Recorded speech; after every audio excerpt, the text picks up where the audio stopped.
Hoy vamos a explorar en detalle la figura de Nerón, el último emperador de la dinastía Julio-Claudia. Nos llega siempre esta imagen, ¿no? La del tirano cruel, pero bueno, los documentos históricos son más complejos, hay contradicciones. Queremos intentar, pues, separar un poco el mito de la realidad, ver quién fue realmente. ¿Fue tan monstruoso como lo pintan? Exacto. Porque, a ver, la imagen que tenemos está súper marcada por quién escribió la historia. Tácito, Suetonio, Dion Casio. Todos ellos, pues, o eran senadores o simpatizaban con esa clase, la clase con la que Nerón acabó enfrentado, y escribieron décadas después. Es casi como si la oposición te escribiera la biografía oficial, ¿sabes? Claro, claro, eso condiciona muchísimo la perspectiva. Y de hecho, esos primeros años suyos, el famoso Quinquennium Neronis, incluso esas mismas fuentes los ven como un periodo, bueno, más moderado, ¿no? ¿Cómo se explica ese contraste? Parece que al principio, quizá por la influencia de consejeros como Séneca y Burro, y bueno, tal vez intentando seguir el modelo de Augusto, pues mantuvo una relación más, digamos, correcta con el Senado. Y además conectó con la plebe. Eso es importante. Ajá. Fue popular entre la gente común, y eso lo mantuvo bastante tiempo. Pero esa buena sintonía, sobre todo con las élites, se acabó torciendo. Y hay momentos clave, ¿no? Pienso en el gran incendio de Roma en el 64. Siempre está la duda. ¿Fue un accidente? O, como dicen algunos, lo provocó él para construir su Domus Aurea, esa casa dorada enorme. Esa es la gran pregunta, ¿sí? Tácito cuenta que, bueno, para quitarse las culpas, Nerón señaló a los cristianos, que en ese momento eran un grupo pequeño, bastante mal visto, y los usó básicamente de chivos expiatorios. Las ejecuciones fueron terribles, según Tácito. Mm, una maniobra bastante siniestra, si fue así. Desde luego, una forma cruel de desviar la atención. Y antes incluso del incendio, hubo otro momento muy oscuro, el asesinato de su madre, Agripina, en el 59. ¿Qué sabemos de las motivaciones? Porque matar a tu propia madre es brutal. Las fuentes antiguas lo marcan como el punto de inflexión moral, ¿no? El momento en que, digamos, pierde el norte. Las causas exactas, pues, se debaten. Fue una lucha por el poder sin cuartel entre ellos, la influencia de Popea Sabina, su amante y luego esposa. Claro. Lo que es seguro es que un acto así dinamitó completamente su relación con la aristocracia. Ya no había vuelta atrás con ellos. Y luego está toda esa faceta suya de artista. Le encantaba la música, la poesía, hasta competía en carreras de carros. Y fue a los Juegos Olímpicos en Grecia. Hoy nos puede parecer, no sé, excéntrico, pero en la Roma de la época, ¿cómo se veía eso? Pues para la élite, para la aristocracia romana, era un escándalo, un absoluto escándalo. Que el emperador actuase en público como un cantante o un conductor de carros era considerado indigno, una vergüenza, vamos. Ya. Pero, y esto es lo curioso, parece que esa misma faceta, esa cercanía a los espectáculos que le encantaban al pueblo, reforzaba su popularidad a ojo. O sea que lo que escandalizaba a unos gustaba a otros. Exacto. Aunque claro, todos esos espectáculos y sus construcciones gigantescas, como la Domus Aurea, costaban muchísimo dinero. Y eso también generaba críticas, ¿eh? No solo aplausos. Al final, todo ese equilibrio precario se rompió. Empezó con la rebelión de Vindex en la Galia, ¿no? Luego se sumó Galba en España. Sí, y ahí perdió el apoyo clave de la Guardia Pretoriana. Sin ellos, y con el Senado en contra declarándolo enemigo público, Se quedó solo. completamente solo. Tuvo que huir de Roma y acabó suicidándose, bueno, según dicen, con ayuda de un liberto. Y esas supuestas últimas palabras, qualis artifex pereo, ¿qué artista pierde el mundo? ¿No? Reflejan esa personalidad tan peculiar hasta el final. Su muerte en el 68 cierra la dinastía Julio-Claudia. ¿Y qué pasó justo después? ¿Cómo se le recordó? Pues las reacciones fueron totalmente opuestas, como todo en su vida. Por un lado, alivio y condena total del Senado. Decretaron la damnatio memoriae, intentar borrar su nombre, quitar sus estatuas o modificarlas. Borrarlo de la historia, básicamente. Eso intentaron. Pero por otro lado, entre parte del pueblo hubo luto, e incluso surgió la leyenda del Nero Redivivus. La idea de que volvería. Sí, sobre todo en Oriente. La gente creía que no había muerto y que regresaría. Hasta salieron varios impostores que se hicieron pasar por él.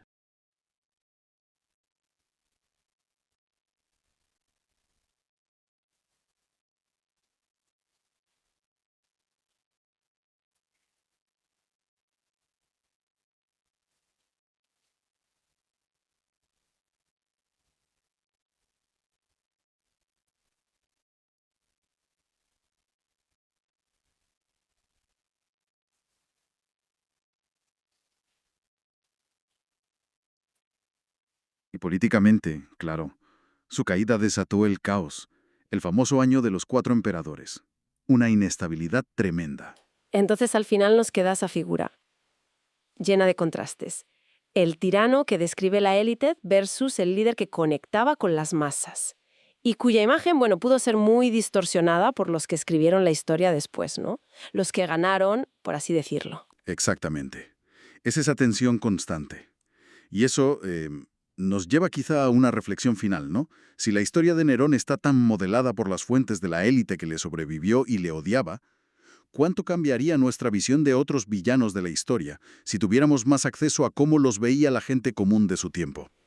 Es una buena pregunta. Nos recuerda lo selectiva que puede ser la memoria histórica y quién tiene el poder de contar la historia.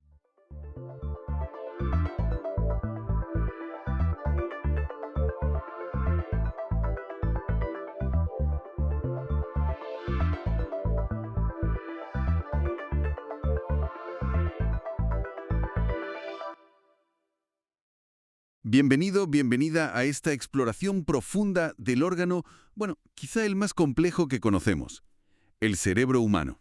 Hola. Hoy nos vamos a guiar por un detallado artículo de Wikipedia para intentar desentrañar un poco su estructura, sus funciones y algunos de sus secretos. ¿Empezamos? Desde luego, el artículo la verdad es que da una base excelente. Nos permite entender por qué el cerebro es, pues, el centro de mando de nuestro sistema nervioso. Claro. Cubre desde la anatomía más visible hasta, bueno, los descubrimientos más recientes de la neurociencia. Para empezar, a mí siempre me ha sorprendido su tamaño relativo. Pesa, ¿qué es? Entre 1,2 y 1,4 kilos, ¿no? Sí, muy poco. Solo un 2% del peso corporal. Pero es que consume hasta un 20% de toda nuestra energía, Una barbaridad. principalmente glucosa además. O sea, es increíblemente eficiente, pero vamos, un dragón. Es un dato revelador, sí. Y bueno, aunque hay diferencias de tamaño entre personas, incluso promedios distintos entre hombres y mujeres, Ajá. la relación entre el volumen del cerebro y la inteligencia, pues no es tan directa como podríamos pensar. Ah, no. No. Los estudios muestran correlaciones moderadas, ¿sabes? Sobre 0,3, 0,4 con el CI. O sea que no por tener un cerebro más grande. No necesariamente eres más inteligente, exacto. Sugiere que quizá la eficiencia de las conexiones o la organización. Eso podría ser más crucial que el simple volumen. Y si miramos más de cerca, a nivel ya microscópico, ¿qué hay ahí dentro? El artículo habla de cifras, bueno, astronómicas. Unos 86.000 millones de neuronas. 86.000 millones. Casi nada. Y un número parecido de células gliales. Es que es difícil hacerse a la idea de esa escala. ¿Y cómo se organiza todo eso para que funcione? Las células principales, como las piramidales, las interneuronas, se comunican entre sí, forman redes complejísimas. Claro, Esta comunicación funciona con señales eléctricas y químicas, usando neurotransmisores. los famosos neurotransmisores. Exacto. Los más importantes, digamos, son el glutamato, que activa las neuronas, y el GABA, que las frena, las inhibe. Ajá. Y junto a ellas están las células gliales, los astrocitos, por ejemplo, que no solo dan soporte físico, también nutren a las neuronas y son fundamentales para mantener esa barrera que protege al cerebro. Justo, hablando de protección, el cerebro está como blindado, ¿no? Primero, el cráneo, que es hueso puro. Sí, Luego ese líquido que lo amortigua, el cefalorraquídeo. el líquido cefalorraquídeo, exacto. Y esa famosa barrera hematoencefálica. ¿Cómo funciona exactamente? Porque imagino que tiene que ser selectiva. Necesita nutrientes, pero es vulnerable a toxinas. Exacto. Esa es la clave. Es selectiva. Es una barrera física y química, formada por unas uniones súper estrechas entre las células de los vasos sanguíneos del cerebro. Vale. Controla lo que entra y lo que sale. Deja pasar agua, oxígeno, dióxido de carbono. Lo básico. Ujú. Y también sustancias que se disuelven en grasa, liposolubles, como el alcohol o los anestésicos. Ah, claro. Pero bloquea muchas otras cosas que podrían ser dañinas. Y, curiosamente, hay pequeñas zonas que no tienen esta barrera. Se llaman órganos circunventriculares. ¿Y eso por qué? Pues necesitan, digamos, probar la sangre directamente para detectar hormonas, toxinas, y así el cerebro puede regular funciones del cuerpo. Fascinante. Otra cosa que siempre llama la atención es la lateralización. Eso de que el hemisferio izquierdo controla el lado derecho del cuerpo y al revés. Sí, la contralateralidad. Pero claro, esto se complica con funciones más complejas, como el lenguaje, ¿verdad? Ahí se pone interesante, sí. En la mayoría de las personas diestras, y en muchas zurdas también, el hemisferio izquierdo es el que manda para el lenguaje. El dominante. El dominante, exacto. Sabemos mucho de esto por estudiar a personas con lesiones en áreas muy concretas, como el área de Broca, para hablar. O la de Wernicke, para entender. Justo. Y también por los pacientes con cerebro dividido. ¿Qué es eso? Personas a las que se les cortó el cuerpo calloso, que es el gran puente de fibras que une los dos hemisferios. Eso reveló muchas de las especializaciones de cada lado. Y toda esta actividad, esta complejidad, debe necesitar una energía tremenda. Lo decíamos al principio. Muchísima. Y esto me lleva a pensar en el sueño. ¿Qué papel juega el sueño en todo esto? En la gestión de la energía, en el mantenimiento del cerebro. Pues se considera fundamental. Hay una teoría importante que dice que el sueño sirve para limpiar el cerebro. Limpiar. Sí, durante el día acumulamos como desechos de un metabolismo neuronal. Y parece que al dormir se activa un sistema llamado glinfático, Glinfático.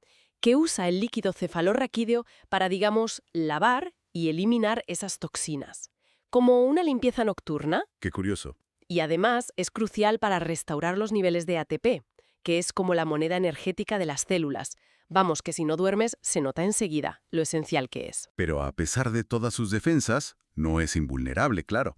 El artículo repasa varias amenazas, lesiones por golpes, problemas vasculares como los ictus, Los derrames cerebrales, sí. enfermedades neurodegenerativas como el Alzheimer o el Parkinson, Tumores, infecciones. incluso trastornos mentales como la depresión, que también tienen su correlato en el cerebro. Efectivamente. Es un órgano delicado. Y la investigación actual usa herramientas potentísimas para entender tanto cómo funciona normalmente como qué falla en estas patologías. ¿Cómo cuáles?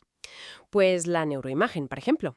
La resonancia magnética funcional, la fMRI, que nos deja ver qué áreas se activan al hacer distintas tareas. Ajá. O la electrofisiología, como el electroencefalograma, el EEG, que mide la actividad eléctrica. Y hay proyectos enormes, como el Human Connectome Protect, que intentan mapear toda la red de conexiones. Entender el cableado. Exacto. Comprender ese mapa es clave.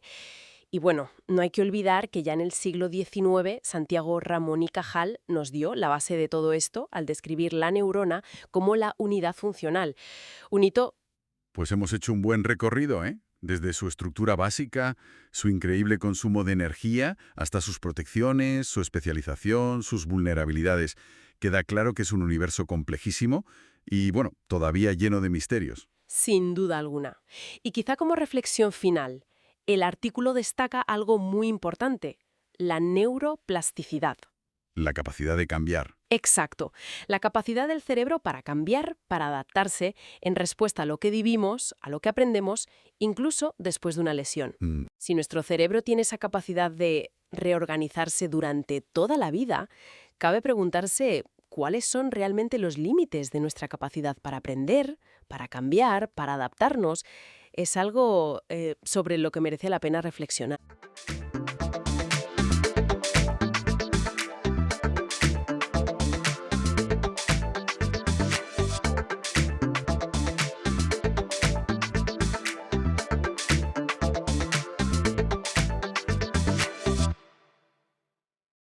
Bienvenida, bienvenido. Hoy vamos a meternos con un símbolo fascinante, ¿eh? Que viaja por culturas y milenios, el árbol de la vida. Tenemos fuentes que, bueno, exploran este arquetipo en mitos, religiones, filosofías, por todo el mundo. Nuestra idea hoy es desentrañar un poco qué significa y por qué resuena tanto, ¿no? Venga, vamos a ello. Pues sí, es un concepto potentísimo, la verdad. Casi siempre ligado, fíjate, a la inmortalidad, la fertilidad, el conocimiento y sobre todo a esa idea de conexión. Conexión entre planos, cielo, tierra, inframundo, muy relacionado con el árbol sagrado. A veces se le llama árbol del mundo o árbol cósmico, digamos. Vale, pues empecemos por el principio, o casi. Mesopotamia. Ahí está el árbol de la vida asirio. Se ven relieves, ¿no? Con esos diseños de nudos, líneas, a menudo con figuras al lado. Sí, como genios alados, seres sobrenaturales o incluso el rey mismo como cuidándolo. Y es curioso, Porque eso de árbol de la vida resulta que es un nombre que le hemos puesto nosotros, moderno. No hay textos asirios que lo llamen así, que sepamos. Ah, mira, no sabía eso. O sea que el concepto estaba, pero el nombre es posterior. Exacto. Pero lo interesante es cómo esa imagen conecta con las grandes historias de allí. La búsqueda de la inmortalidad, ¿te acuerdas? Gilgamesh. Claro, la epopeya de Gilgamesh. O la historia de Etana buscando la planta para tener hijos, justo. Y ese motivo del árbol, flanqueado por animales o figuras, eso sí que es súper común en todo el antiguo Oriente Próximo. Ujú. Y de ahí, si damos un salto, llegamos a las religiones abrámicas. El Génesis. Ahí la cosa cambia un poco. Sí, porque en el Edén hay dos árboles importantes, ¿no? El de la vida, que da eso, vida eterna. Y el del conocimiento del bien y del mal, el famoso de la manzana, bueno, del fruto prohibido. Eso es. Y al comer de ese, se pierde el acceso al otro, al de la vida. Se pierde, sí, pero ojo, que luego reaparece. En el Apocalipsis, en la Nueva Jerusalén, vuelve a estar accesible. Sus hojas curan a las naciones, dice. O sea que es un símbolo de redención final también. Exacto. Y las interpretaciones que se le han dado, muchísimas. En el cristianismo, por ejemplo, se ha llegado a identificar con la propia cruz. La cruz de Cristo como árbol de la vida. Sí, Benedicto XVI lo mencionaba. Otros, como San Agustín, lo veían como símbolo de Cristo mismo, o incluso la Eucaristía, según Alberto Magno. Vaya. ¿Y en el judaísmo? Pues en el judaísmo, Etz Chaim, que literalmente es árbol de la vida, es como se llama a la Torá, la fuente de la vida espiritual. Y es clave, absolutamente clave, en la Cábala, con las 10 sefirot, esas emanaciones divinas. El árbol estructura todo ese mapa místico, por así decirlo. Entiendo. ¿Y en el Islam hay algo parecido? Hay una mención en el Corán al árbol de la inmortalidad, Shajarat al-Khuld. Es el árbol del que se les prohibió comer a Adán y Eva. A veces se interpretan más como un símbolo de la desobediencia o de conceptos abstractos, no tanto un árbol literal con esas propiedades. Interesante ver cómo cada tradición lo adapta, ¿eh? Totalmente. Y si salimos de ahí, es que está por todas partes. Piensa en los nórdicos. Yggdrasil, el fresno gigante que conecta los mundos. Ese. O en China, el melocotonero que da la inmortalidad. En la India, el kalpabriksha, el árbol que concede deseos. Ostras. Y en América, pues en Mesoamérica, los árboles del mundo, a menudo representados como una ceiba enorme. Conectaban el inframundo, la tierra y los cielos. Eran el eje del cosmos y marcaban las direcciones. La tumba de Pacal en Palenque. La lápida de Pacal, sí, es espectacular. Se ve clarísimo el árbol ahí. Clarísimo. O incluso en África. La religión Serer venera al árbol Somber como el primero creado, símbolo de vida eterna. O en la mitología túrquica, el Bayterek. Es increíble la recurrencia. Siempre la conexión entre mundos, la vida, la inmortalidad, el conocimiento. Son temas universales, ¿verdad? Aspiraciones humanas muy profundas. Fíjate, hasta la fe Bahá'í lo usa como metáfora para sus manifestaciones divinas. Sigue vivo el símbolo. Y tanto que sigue vivo. En el arte. Klimt, por ejemplo. Su árbol de la vida es famosísimo. Precioso, sí. Lleno de energía. O en el cine. Películas como La fuente de la vida o Señales del futuro usan esa imagen. Y luego está el lado práctico que me parece fascinante. ¿Te refieres a árboles reales? Sí, como la moringa olífera, en África Occidental, sobre todo. Ah, sí. He oído hablar de ella. El árbol milagroso, ¿no? Ese mismo. Es que nutricionalmente es una bomba. Hojas, semillas, todo. Lleno de vitaminas, minerales. ¿Se usa para combatir la malnutrición? Ahí el simbolismo casi se toca con la realidad. Un árbol que da vida, literalmente. ¡Qué pasada! Entonces, si hacemos un poco de resumen, el árbol de la vida es como un comodín simbólico, ¿no? Un símbolo súper persistente, súper adaptable, que refleja, pues, nuestras grandes preguntas como humanos, sobre la vida, la conexión, el sentido de todo. Exacto. Es un espejo de preocupaciones fundamentales a lo largo de la historia y en sitios muy distintos. Y nos deja una pregunta final, quizá. A ver, Si este símbolo tan antiguo representa la conexión, el conocimiento, la vida misma en tantas culturas, ¿cómo podríamos usar esa idea hoy? Reflexionar sobre ese significado profundo de conexión nos ayudaría a entender mejor, o incluso a cuidar más, la interconexión de nuestro propio mundo, desde los ecosistemas hasta, la sociedad global. buena pregunta para cerrar. Da para pensar, desde luego.